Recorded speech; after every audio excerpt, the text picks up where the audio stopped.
तो दोस्तों आज देखें महत्वपूर्ण सूचकांक 2025 की मानव विकास सूचकांक में 130वीं रैंक भारत की।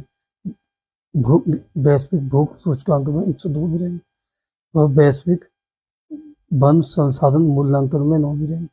वैश्विक बौद्धिक संपदा सूचक 139वीं रैंक। विश्व प्रेस स्वतंत्रता सूचक 151। दोस्तों ऐसे ही मुक्त भाषा सूचकांक 24वीं रैंक। ऊर्जा संक्रमण सूचकांक में 71वीं रैंक। जलवायु परिवर्तन सूचकांक प्रदर्शन सूचकांक में 10वीं रैंक। जलवायु जोखिम सूचकांक में 6वीं रैंक भारत की। सैन्य पासपोर्ट सूचकांक में 85वीं रैंक और नॉमेड पासपोर्ट सूचकांक में 148वीं रैंक भारत की।